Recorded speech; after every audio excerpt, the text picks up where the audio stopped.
y nosotros muy contentos de presentarles una escuelita más. Decíamos que vienen preguntas y respuestas importantísimas. Hemos hecho contacto allí con algunas revistas de ciencia que también nos suministran datos que vale la pena compartir. Así que les cuento que recibimos correspondencia esta semana de Acerrí y de San José. Silenia Valverde, Katia Esquivel y Rosario Segura nos escriben para consultar sobre varios temas, entre ellos el dinero y el amor. Con todo gusto, muchachas, les responderemos lo antes posible. Muchísimas gracias por escribir. También nos escribe de Desamparados Freddy, padre, Freddy hijo y Fred, otro de los hijos. Nos hicieron llegar algunas preguntas. Gracias a los Freddys y a Fred, un abrazo para todos. Tenemos Escuelita Internacional. Algunas de las preguntas enviadas para hoy salen de nuestras fronteras. Vamos de una vez a ver lo que traemos para esta noche. Don Giovanni, yo quisiera saber cuándo inició la Sabana como parque. La Sabana fue un terreno llano y despoblado, continuación de lo que fue Las Pavas, hoy conocido como Pavas. Fue un terreno utilizado por costarricenses y algunos ingleses que venían al país para hacer paseos a caballo, para caminar y hacer algún tipo de deporte. En aquella época tuvo un lago, ubicado donde hoy está el Estadio Nacional. Posteriormente, esos terrenos pasaron a manos del municipio josefino, donados por el padre Chapuí, quien los recibió como herencia de su madre con la finalidad de repartirlo entre familias necesitadas. En cierta época la Sabana y sus alrededores fue también un sitio de buenos pastos para el ganado de grandes finqueros. En 1940 se inaugura el Aeropuerto Internacional de la Sabana. Aterrizaban aviones mientras la gente hacía deporte en sectores muy cercanos. Fue el segundo aeropuerto del país, porque ya en Santa Ana existía uno, donde se recibió el primer vuelo internacional. A mediados de los años 70, la Sabana toma nuevo impulso como parque metropolitano y como parte de un proyecto del entonces viceministro de Cultura, Guido Sáenz. Se propuso reconvertirlo y construir el lago ya artificial en otro sector. Una pregunta para el amigo Giovanni. ¿A qué le llaman la Selva Negra? La Selva Negra es un macizo montañoso de gran densidad forestal ubicado en Alemania, propiamente en el estado de Baden-Württemberg. Hoy es conocida como un lugar turístico natural. Una versión dice que el nombre de Selva Negra se debe a los densos bosques de abetos que dan al paisaje una apariencia oscura. Otra teoría más aceptada, por cierto, es que fueron los romanos quienes, inspirados en la oscuridad que caracteriza el lugar, le dieron nombre llamándola Populus Nigra, hoy convertido en Selva Negra.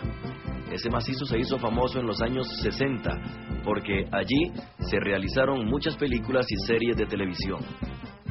En Alemania, muchas personas guardan tradiciones salidas de la Selva Negra, como las vestimentas, por ejemplo, y algunas comidas que llevan su nombre, como una famosa torta que se come y prepara en esta zona de Europa. Giovanni, es cierto que en la carretera a Cartago, en los años 40, se construyó un monumento nazi. ¿Es cierto o no? En Ochomogo, en un lugar conocido como las Fuentes del Padre Carazo, existió hace mucho tiempo un acueducto que daba agua a San José, antes de que existiera acueductos y alcantarillados. En ese lugar se encuentra hoy ese monumento, que incluye una plazoleta, una tapia de piedra y un águila. Se construyó en 1939, con materiales llegados de Alemania, los cuales fueron aprovechados además para la construcción de varias escuelas en San José. La obra fue hecha por un ingeniero italiano de apellido Angelini, durante el gobierno de León Cortés, declarado admirador de Hitler. Y se asegura que en esa plazoleta se reunían alemanes nazis frecuentemente. El tiempo llegó a crear la versión de que el águila se colocó como homenaje a los nazis y a los actos realizados por Hitler durante la Segunda Guerra Mundial. Sin embargo, una investigación del historiador Raúl Arias para el Ministerio de Cultura da cuenta que el ingeniero Gentilini publicó en un libro escrito por él que el águila se colocó como símbolo del Imperio Romano y su poderío. Incluso asegura Gentilini que el águila se trajo de Verona, Italia, y así lo asegura incluso su familia, que aún vive en Costa Rica. Hola, profe. Es cierto, yo quiero saber si es cierto que hay una araña que vive bajo el agua. Sí existe, es una arañita que con las patas extendidas llega a medir 2 centímetros y se ve con regularidad en Europa y en Asia, en estanques y en charcos. Pasa toda su vida sumergida, no sale del agua ni para poner sus huevos. Pero lo extraño es que esta araña respira por medio de pulmones, como todas las demás arañas. No lo hace como la mayoría de los animales marinos, que tienen bronquios. Por esa razón, muchos se preguntan entonces cómo hace para respirar bajo el agua, cómo obtiene el oxígeno. Resulta que la famosa arañita se alimenta de pequeños animales acuáticos, caza, come y se reproduce dentro del agua y además puede nadar y bucear. Para poder vivir bajo el agua se fabrica una especie de cámara. Es un nido de seda que sujeta a la vegetación en el fondo y de allí obtiene el aire para respirar, y para llenar esa cámara lo hace con las burbujas de oxígeno que se forman en el agua. Las captura en la superficie o en cualquier otra parte y las lleva pegadas a su abdomen como si fuera un tanque de oxígeno, para luego pasar ese aire de la burbuja hacia el nido de seda que le permite a ella respirar. ¿Es cierto que el corazón nunca se repone de un infarto? Parece exagerado, pero algunos científicos ven posible que en el futuro una persona con riesgo de infarto podría tomarse una pastilla que prepararía su corazón para que ante un problema cardiovascular esté listo para repararse solo. Son investigadores británicos que han demostrado que el corazón alberga células madre con capacidad para regenerar el tejido destruido por un infarto. Las células están localizadas en la membrana externa que recubre el corazón, en la zona llamada epicardio. En la edad adulta, esas células se quedan adormecidas y el equipo de científicos ha descubierto cómo despertarlas para favorecer la reparación de un corazón dañado.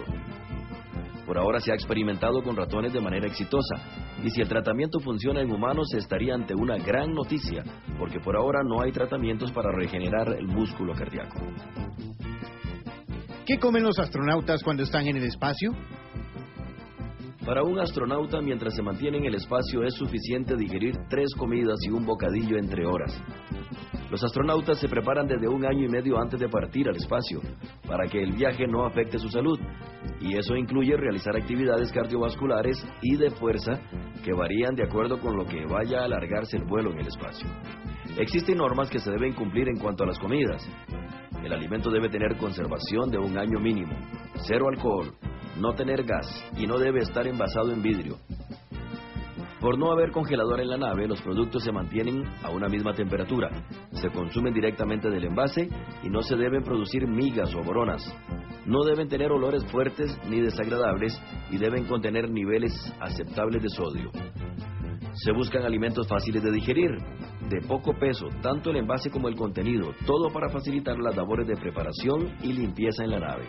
Entre los alimentos más populares que consumen están las fajitas de carne, pollo teriyaki y las pastas.